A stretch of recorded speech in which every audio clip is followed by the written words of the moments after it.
Mateus capítulo 26, versos 40 e 41, está escrito assim: E voltando para os seus discípulos, achou-os adormecidos.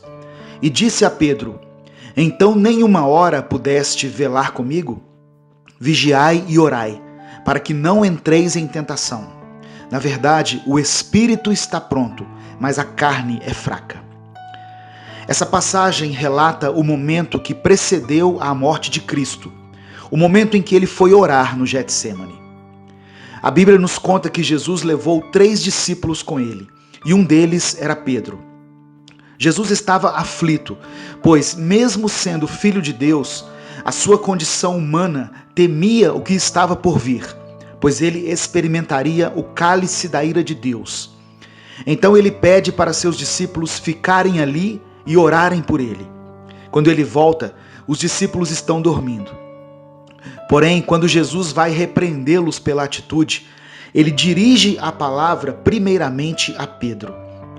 Você já parou para pensar o porquê disso? Pedro era uma pessoa fervorosa, muito impulsivo, sempre se declarando a Jesus e jurando que estaria sempre ao lado dele. Talvez por isso a indignação com Pedro, pois Jesus contava com ele. E mesmo sabendo que Pedro o negaria, Jesus também sabia que Pedro havia sido escolhido pelo Senhor para pregar o Evangelho. E também sabia do potencial que Pedro tinha quando estivesse sendo usado por Deus. Nós sempre usamos a frase, Deus não precisa da gente, numa tentativa de mostrar o quão poderoso e suficiente Ele é. Mas muitas vezes essa frase apenas revela o quão negligentes nós somos em relação às responsabilidades que Deus nos deixou. Deus não precisava ter feito nada do que Ele fez, nem ao menos precisava ter criado o mundo, porém Ele quis fazer assim. Entende que o precisar é uma condição nossa e o querer é uma condição dele?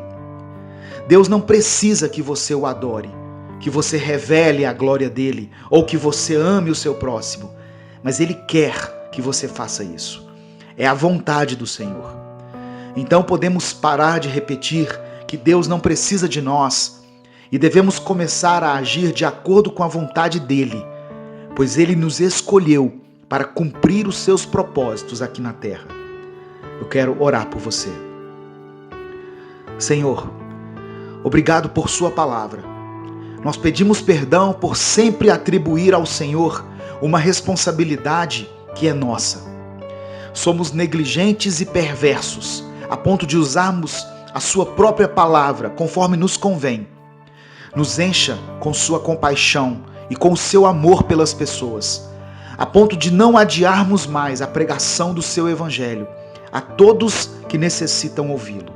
Eu oro em nome de Jesus. Amém. Você sabia que as mensagens Minuto com Deus também foram lançadas em formato de livro? Uma mensagem para cada dia do ano. Acesse www.upbooks.com.br/Minuto com Deus e adquira o seu. Deus te abençoe. Eu sou o pastor Edivaldo Oliveira e esse foi mais um Minuto com Deus.